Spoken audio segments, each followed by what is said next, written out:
प्यारे बच्चों, आपका गणित की कक्षा में स्वागत है। आज हम लोग दो चर वाले रैखिक समीकरण युग्म का वज्र गुणन विधि द्वारा हल सीखेंगे। इसके पहले वाली कक्षा में आपने दो विधियां पढ़ी थी, प्रतिस्थापन विधि और विलोपन विधि। आइए अब हम लोग स्टार्ट करते हैं।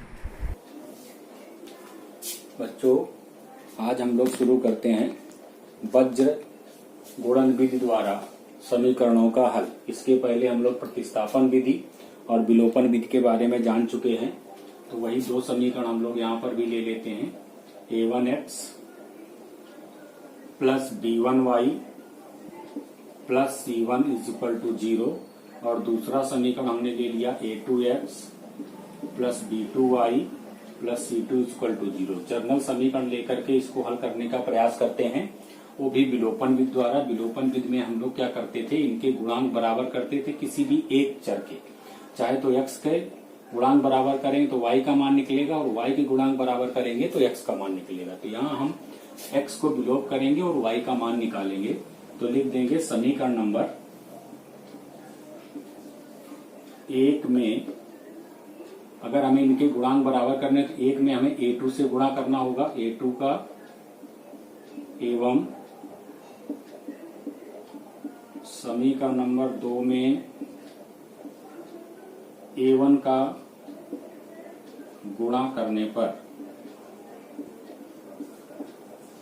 तो जब हम इसमें गुणा करेंगे तो इसमें आप a2 से गुणा करते जाइए। a1 a2x plus b1 a2y plus c1 a2 is equal to 0। इसको समीकरण नंबर हम 3 कह दें और यहाँ पर भी आप a1 से मल्टीप्लाई करेंगे तो ये आएगा a1 a2x plus b2 a1y plus यहाँ a1 से मल्टीप्लाई करें तो c2 a1 is equal to 0, समीकरण नंबर 4। अब इन दोनों समीकरणों को आप ध्यान से देखें। जिनके गुणांक आपने बराबर किए हैं उनके चिन्ह कैसे समान है। समान है तो आपको इन दोनों समीकरणों को घटाना होगा और घटाने पर चिन्ह बदल जाते हैं। तो इसको आप घटाने के रूप में लिखें तो लिखेंगे a1 a2x minus a1 a2x। इसको एक कोष्टक में लिख दें। इसको भी घटाने के रूप में लिखें तो प्लस का लिखोगे आप b1 a2y माइनस का लिखोगे b2 a1y b2 a1y plus आप लिखोगे c1 a2 और माइनस का c2 a1 is equal to 0। तो ये वाला पद आपका देख रहे हैं, आपका कैंसिल हो जाएगा। ये आपका बचेगा, इससे आप y कॉमन ले लें तो y कॉमन लेने के बाद बचेगा b1 a2 minus b2 a1 b2 a1 is equal to, इनको पक्षांतर कर दें तो जो माइनस का उधर प्लस में चला जाएगा तो c2 a1 प्लस का हो जाएगा और ये माइनस का हो जाएगा c1 a2। ठीक है, फिर हम लोग y की वैल्यू निकाल दें तो जो इसके गुणा में दिया उधर भाग में चला जाएगा तो c2 a1 minus c1 a2 अपान आपके पास आ जाएगा b1 a2 minus b2 a1। ठीक है, तो ये वैल्यू आ गई। कहने का मतलब इसका मान 0 नहीं हो सकता है। b1 a2 minus b2 a1 not equal to 0। अगर ये 0 हो गया तो y का मान क्या आ जाएगा, अनंत आएगा। इस कंडीशन को हम लोग याद रखेंगे। इसको हम लोग ऐसे भी लिख सकते हैं या फिर b1 upon b2 not equal to a1 upon a2। ये कंडीशन होगी तभी इसका सलूशन निकलेगा, अन्यथा इसका सलूशन नहीं निकलेगा। अच्छा, अब हमें x का मान फाइंड आउट करना है तो x का मान फाइंड आउट करने के लिए हम क्या करें, यहाँ पर y के गुणांक बराबर कर लें। तो y के गुणांक बराबर करने के लिए देखना ध्यान से, इसके बाद की प्रक्रिया है, हम अपनी तरफ से यही करे दे रहे हैं। तो समीकरण 1 में हम लोग b2 से मल्टीप्लाई कर दें, ठीक है, और समीकरण नंबर 2 में आप कर दीजिएगा b1 से मल्टीप्लाई। ठीक है, तो जो समीकरण आपका बनेगा इसको हम रफ करे दे रहे हैं और देखते हैं क्या समीकरण बनेगा। आप लिखिएगा b2 से मल्टीप्लाई करेंगे तो आएगा a1 b2x plus B1 B2y plus C1 B2 is equal to 0 के। फिर यहाँ पर आप करोगे B1 से इसमें मल्टीप्लाई, तो B1 से मल्टीप्लाई करेंगे तो आपके पास आ जाएगा A2 B1x plus B1 B2y plus C2 B1 is equal to 0। देखिए सभी पद में हमने B1 से मल्टीप्लाई कर दिया। अब यहाँ पर भी वही चीज हम देखते हैं क्या कि जिनके आपने गुणांक बराबर किए हैं उनके चिन्ह क्या हैं,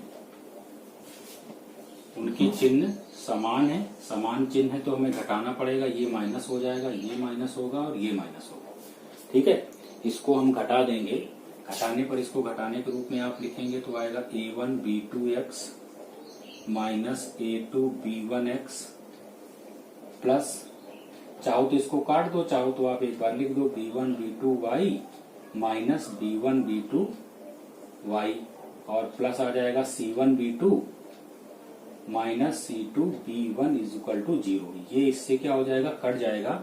यहाँ से आप x कॉमन ले लें, x कॉमन लेंगे तो A1 B2 minus A2 B1 ये बचेगा बराबर, इसको आप पक्षांतर कर दें तो ये C2 B1 आपका प्लस का हो जाएगा, उधर जाएगा ये आपका C1 B2 माइनस का हो जाएगा। तो यहाँ से एक तरीके से x की वैल्यू अगर हम लिखें तो x बराबर आपके पास आ गया, ये चीज भाग में चली जाएगी।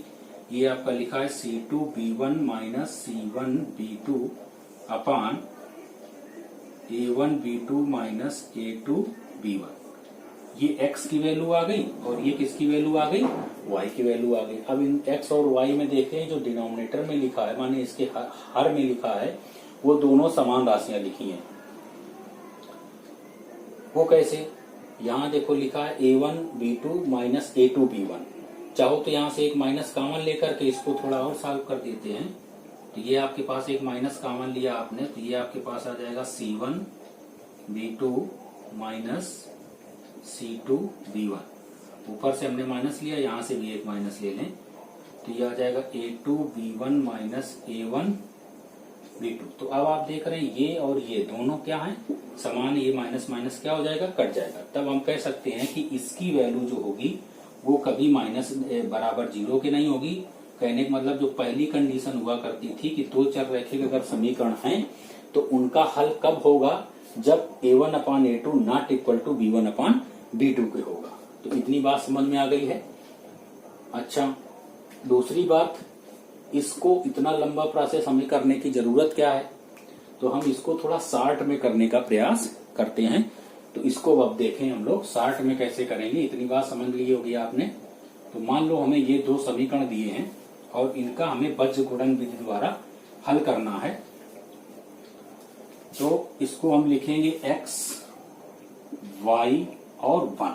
ठीक है, x के नीचे में क्या लिखेंगे, ये x बटे कुछ आएगा बराबर y बटे कुछ आएगा बराबर 1 बटे कुछ आएगा। ठीक है, तो x बटे में क्या आएगा उसको एक सारणिक के रूप में लिख लेते हैं। यहाँ पर ऐसे ना लिखो या डायरेक्ट लिख दो, कोई दिक्कत नहीं है, जैसे आपको उचित लगे समझना वैसा कर लेते हैं।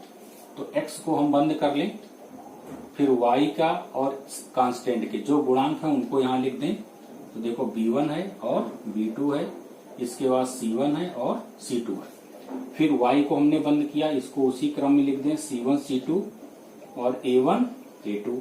फिर कांस्टेंट को बंद किया तो जो x और y के गुणांक है A1 A2 उसको लिख दीजिए आप A1 A2 और B1 B2। फिर क्या करते हैं, फिर इनका क्रॉस मल्टीप्लाई करते हैं ऐसे, तो आ जाएगा B1 C2 और इसका मल्टीप्लाई जो लिखेंगे वो माइनस में लिखते हैं। ये इसका शॉर्टकट मेथड है बीजगुणन विधि को हल करने का। यही प्रोसेस वहां हो रहा है जब हम मल्टीप्लाई करके उसको घटा रहे हैं। तो y बटे ये क्या आ जाएगा, देखिए इसका मल्टीप्लाई आप करेंगे तो C1 A2 माइनस इसका मल्टीप्लाई करेंगे आप C2 A1 is equal to, यहाँ पर आप करेंगे 1 अपान इसका मल्टीप्लाई करेंगे तो आएगा A1 B2 और इसका मल्टीप्लाई करेंगे तो माइनस A2 B1। अब इसको इसके बराबर करेंगे तो x की वैल्यू क्या आएगी, x बराबर ये उधर भाग में गुणा में चला जाएगा तो B1C2 माइनस B2C1 अपान ये क्या आएगा A1B2 माइनस A2B1। ठीक है, अब y की वैल्यू क्या होगी, कामा y इज इक्वल टू क्या आ जाएगा, y भी लिख लेते हैं यहीं पर, y बराबर क्या आएगा, इसको बराबर कर लेते हैं, ये चीज ऊपर पहुंच जाएगी। तो आपका C1A2 माइनस C2A1 अपान A1B2 माइनस A2B1, ये इसके हल होंगे। लेकिन कंडीशन वही होगी कि इसका जो हल है A1B2 माइनस A2B1, इसका मान 0 नहीं होगा। अगर ये 0 नहीं है तो कहने का मतलब इनका अनुपात A1 upon A2 not equal to होगा B1 अपान B2। ठीक है, तो इसको जो भी समीकरण दिया होगा उसको हम लोग इस तरीके से बड़े आसानी से बीजगणित विधि द्वारा हल कर सकते हैं। आइए कुछ उदाहरण हम लोग देखते हैं सवाल के। प्रश्नावली 3.5 है अगली, उसका पहला सवाल देखते हैं।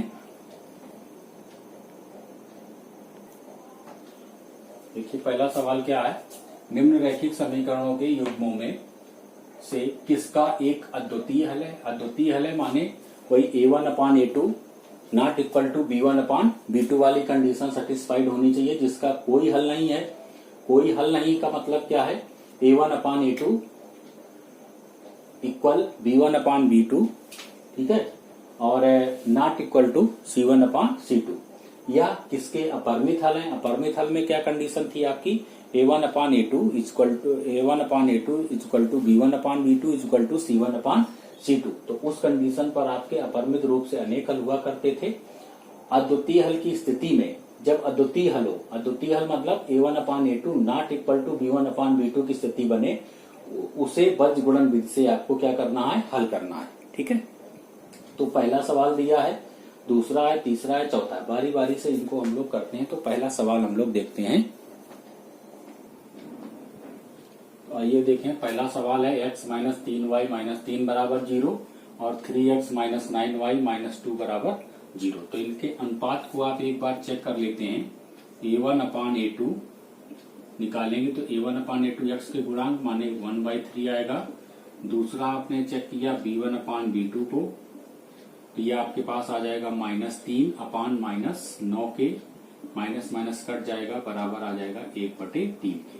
ठीक है, और यहीं आप C1 अपान C2 को चेक कर लें तो ये आएगा -3 बटे -2, माने ये आपके पास आ जाएगा 3/2। तो यहाँ आप देख रहे हैं कि चूंकि A1 upon A2 equal to है B1 अपान B2, माने इन दोनों का अनुपात आपका बराबर है, और नॉट इक्वल टू है C1 अपान C2। तो कहने का मतलब उसने कहा था कि अद्वितीय हल की स्थिति में आपको बीजगणित विधि को अप्लाई करना है। तो यहाँ अद्वितीय हल नहीं है, तो कहेंगे इसलिए दिए गए समीकरण के, ठीक है, अपरिमित रूप से, अपरिमित नहीं, कोई हल नहीं है, दिए गए समीकरण का कोई हल नहीं है। ठीक है, इतनी बात आप समझ में आ गई होगी। अब देखते हैं दूसरा सवाल। अब आपका ये सवाल दिया है 2x प्लस वाई बराबर 5 और 3x plus 2y equal to 8 के। इसको हमें करना है, तो हम लोग क्या करें, सबसे पहले इसको उसी रूप में बना लें जैसे आपका समीकरण हुआ करता था, a1x plus b1y plus c1 equal to 0। इस रूप का इसको बना लेते हैं। तो इसको लिखेंगे 2x प्लस वाई माइनस 5 बराबर 0 और 3x plus 2y minus 8 equal to 0। ठीक है, इनका यहाँ पे अनुपात चेक कर लेते हैं। जब तक हमें ये नहीं पता होगा कि इनका अनुपात में क्या रिलेशन है, तब तक हम लोग इसकी बात को नहीं कर पाएंगे। तो A1 अपान A2 आ गया 2/3 और B1 अपान B2 आपके पास आ गया 1/2 बस। और C1 अपान C2 करने की जरूरत नहीं है, लेकिन आप निकाल के देख लें, -5/8 आएगा और ये 5/8 आएगा। चूंकि आप कहोगे A1 अपान A2, ठीक है, नॉट इक्वल टू है B1 अपान B2, इसलिए दिए गए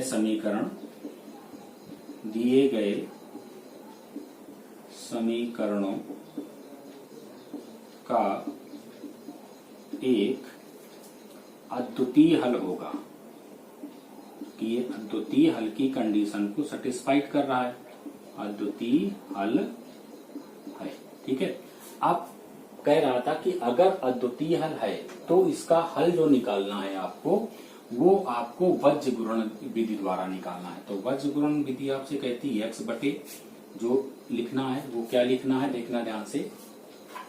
x को हम बंद कर लें, जो बचेगा वो लिखेंगे, यहाँ 1 है और 2 है, 1 और 2 लिखा हमने, और यहाँ क्या लिखोगे -5 -8 के, फिर बराबर y बटे क्या लिखोगे, हम y को बंद कर लें, इधर से नहीं लिखेंगे, इधर से लिखेंगे, ये क्या लिखोगे -5 -8 पहले लिखोगे और फिर ये लिखोगे 2 और 3 बराबर 1 अपान क्या लिखोगे, इसको कांस्टेंट को बंद कर लोगे तो आएगा 2 3 1 और 2। ठीक है, हम इसको डिटर्मिनेंट कहते हैं, लेकिन ये चीज आगे आपको बताई जाती है, तो इसको हम ऐसे लाइन से बंद कर देते हैं, इसको सारणी कहा जाता है। ये x बटे, जैसे हम लोग ब्रैकेट लगाते हैं तो उसी तरीके से ये दो लाइन खींच देते हैं, इनका मल्टीप्लाई कर देंगे हम लोग, तो आ जाएगा -8, इनका मल्टीप्लाई करेंगे, लेकिन माइनस में लिखना और इसका आंसर माइनस में आएगा, तो ये हो जाएगा +10 इक्वल टू y अपान, इसका मल्टीप्लाई करेंगे आपका -15 आएगा, इसका मल्टीप्लाई करेंगे तो -16 आएगा, लेकिन बीच में माइनस होता है इसलिए +16 लिखेंगे, ये 1 अपान 2 दूनी 4 और 3 एकम 3 माइनस का। ठीक है, तो ये आपके पास आ जाएगा बच्चों x बटे 2, ठीक, बराबर y बटे 1 बराबर 1 बटे 1। तो सिंपली आप x बटे 2 बराबर 1 करेंगे, तो इसलिए x बराबर क्या आएगा 2 बटे 1, माने x की वैल्यू 2 हो जाएगी, इसको बराबर करेंगे तो y बराबर क्या आ जाएगा 1। तो अद्वितीय हल जो है वो x बराबर 2 और y बराबर 1 होगा। ये बात आपसे कह रहा था। सबसे पहले दिया गया समीकरण से आप चेक करना है उनके अनुपात को,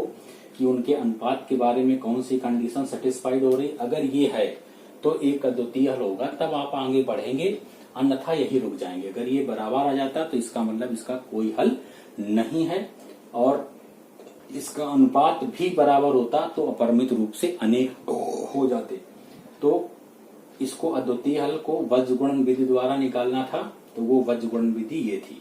तो पहले आप देखते थे विलोपन विधि में x का मान आप विलोप करके y की वैल्यू निकालते थे, फिर उसमें प्रतिस्थापन विधि में x का मान y के पदों में निकालते थे।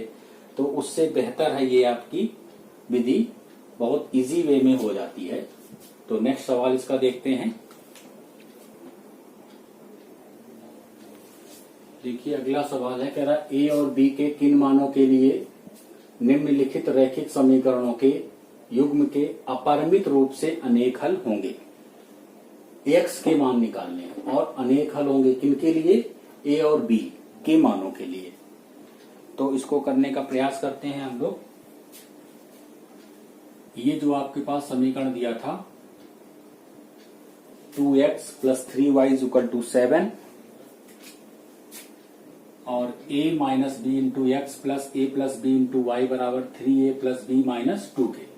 तो इसको हम लोग उसी जर्नल फॉर्म में लिख लेते हैं। तो जर्नल फॉर्म हमारे पास क्या होती है, 2x + 3y - 7 = 0 के, और इसको लिखोगे आप a - b × x + a + b × y, minus में ये चीज आ जाएगी इधर, इसको ब्रैकेट में लिख लेंगे 3a + b - 2 = 0 के। इसको भी कुछ इसी तरीके का लिख लें, थोड़ा समझने में आसानी रहेगी। लिखा वही रहेगा, थोड़ा दूर दूर लिखे ले रहे हैं, -7 = 0। ठीक है, अब हमें इसको आप आसानी से देख सकते हैं। कह रहा है कि निम्नलिखित रैखिक समीकरणों के युग्म के अपरिमित रूप से अनेक हल होंगे। ठीक है, तो अपरिमित रूप से अनेक हल होने के लिए आपको इसकी कंडीशन को चेक करना है और इसका मान निकालना है। तो उसको हम लोग देखो कैसे करते हैं। इसको वज्र गुणन विधि द्वारा हल कर देते हैं। तो वज्र गुणन विधि आपसे कहती है कि x बटे आप लिखें, x बटे क्या लिखें, 2 लिखेंगे और इसका गुणांक लिखें a माइनस बी का। फिर y के गुणांकों को यहाँ सॉरी गलत, x को बंद करना है, इसके गुणांकों को लिखना है। तो ये आपके पास क्या आ जाएगा 3 और a प्लस बी। इसके बाद इसको क्या लिखोगे माइनस का 7 और यहाँ पर क्या लिखोगे माइनस का 3a प्लस बी माइनस 2। ठीक है, बराबर y बटे, अब हमें क्या लिखना देखना, y को बंद कर लिया, पहले इसको लिखिए -7 और 3a प्लस बी माइनस 2, इसके ब्रैकेट के पहले लगा दीजिएगा माइनस, और लिखना है 2 और a माइनस बी। इसके बाद आएगा 1/, इसको बंद कर लीजिएगा तो लिखेंगे 2 और a माइनस बी। इसको क्या लिखेंगे आप 3 और a प्लस बी। ठीक, इतना लिख लिया। इनको आप चाहो तो ऐसे बंद कर दो, इसको बंद कर दीजिएगा, इसको बंद कर दीजिएगा। ठीक है, अब इनका मल्टीप्लाई करना, ध्यान से देखिएगा। x बटे क्या लिखेंगे, अब इनका मल्टीप्लाई करेंगे। तो इसका मल्टीप्लाई हम देखिए डायरेक्ट करते जा रहे हैं, माइनस का गुणा हो जाएगा अंदर, तो माइनस का गुणा होने के बाद में क्या लिखेंगे हम लोग, माइनस का 9a, चलिए नहीं रहा है, क्या बात है,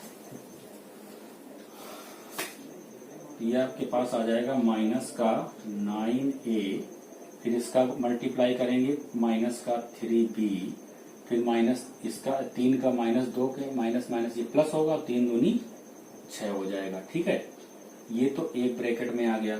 फिर माइनस चिन्ह लगाओगे आप, माइनस चिन्ह लगाने के बाद इनका मल्टीप्लाई करना है, लेकिन ये माइनस में ऑलरेडी है तो यहाँ क्या हो जाएगा बच्चों प्लस हो जाएगा। 7 का मल्टीप्लाई करोगे तो 7a प्लस 7b। किया क्या गया फिर से ध्यान से समझने, 3 का मल्टीप्लाई हमने इसमें पूरे में कर दिया, ये माइनस था, माइनस का भी अंदर गुणा कर दिया तो 3 का 9a, फिर यहाँ किया तो ये प्लस माइनस का गुणा माइनस आया, 3 का गुणा b में किया 3b, और इसका मल्टीप्लाई यहाँ किया माइनस माइनस प्लस, 3 दूनी 6। इनका मल्टीप्लाई करना है, लेकिन बीच में चिन्ह माइनस लगाते हैं तो उसके माइनस के कारण ये क्या हो जाएगा प्लस 7a प्लस 7b के हो जाएगा। इसके बाद में y बटे, ध्यान से देखें, इसका मल्टीप्लाई करेंगे आप, तो इसका मल्टीप्लाई करने पर क्या आएगा माइनस का 7a और माइनस माइनस गुणा क्या हो जाएगा 7b के। ठीक है, इसका मल्टीप्लाई करेंगे तो माइनस में आना चाहिए, लेकिन ये माइनस कारण क्या हो जाएगा प्लस का, 2 का गुणा करें तो त्याई 6a, फिर यहाँ करेंगे प्लस का 2b और माइनस का 4। ठीक, अब इधर हो सकता है आपको दिखे ना, तो हम यहाँ लिखे रहे हैं 1/।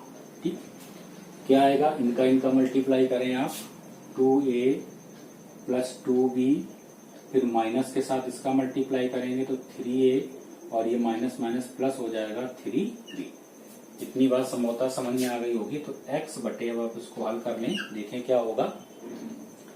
x बटे जो होगा वो माइनस का 9a और प्लस का 7a। ठीक है, जोड़ घट जाएगा तो माइनस का 2a बचेगा, और इसके बाद में इसको और इसको ले लीजिएगा तो ये बचेगा प्लस का 4b। ठीक है, और प्लस का 6। इसके बाद y की वैल्यू क्या लेंगे आप, y को आप लिखेंगे a और a जोड़ घटा लीजिएगा तो माइनस का a बचेगा, 7b और प्लस 2b ये 9b आ जाएगा, और माइनस का 4 इज इक्वल टू 1/2a। इसको घटाएंगे तो ये माइनस का a बचेगा, 2b प्लस 3b ये क्या आ जाएगा 5b। इतनी बात समझ में आ गई होगी संभवतः। अब देखिए x की वैल्यू यहां से क्या आएगी, x इज इक्वल टू आएगा आपके पास माइनस का 2a प्लस का 4b प्लस का 6 माइनस a प्लस 5b, और y इज इक्वल टू क्या आएगा माइनस का a plus 9b minus 4 minus a plus 5b। ठीक है, x और y की वैल्यू हम लोगों ने क्या कर ली, यहां से फाइंड आउट कर ली। तो यहाँ हम देख सकते हैं ए और बी के अनेक मान हम ले सकते हैं। ठीक है, इससे इसके अपरिमित रूप से अनेक हल आ जाएंगे। तो कंडीशन ये है कि हमको ए और बी की वैल्यू यहाँ से फाइंड आउट करनी है कि ए बी के किन मानों के लिए इसके मान अनेक होंगे। ठीक है, तो वो मान निकालने के लिए हम क्या करते हैं, इसकी अपरिमित रूप से अनेक हल की जो कंडीशन है अब उसको लगा के देखते हैं। यहाँ से इतनी बात तो समझ में आ गई, ए का और बी का मान कुछ भी हो सकता है ना। तो एक्स और वाई के मान बदलते, जैसे ए का मान हमने 2 लिया, बी का मान 4 लिया, तो मान इसका कुछ और आएगा। फिर हम ए का मान बदल दें और बी का भी मान बदल दें तो फिर कुछ मान और आएगा। तो इससे बचने के लिए हम करेंगे क्या,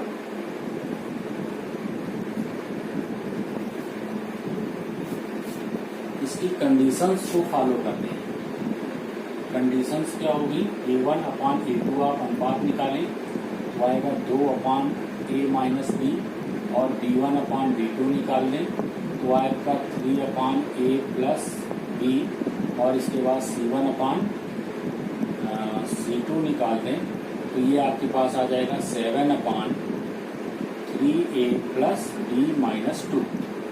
चूंकि अपरिमित रूप से अनेक हल हैं, इसलिए कंडीशन हमारे पास क्या बनेगी, a1 upon b1 is equal to a1 upon a2 is equal to b1 upon b2 is equal to c1 upon c2 के बनेगी। मान रख दें आप 2 बटे आएगा a माइनस b बराबर 3 अपान आएगा a प्लस b बराबर 7 अपान आएगा आपके पास 3a प्लस b माइनस 2।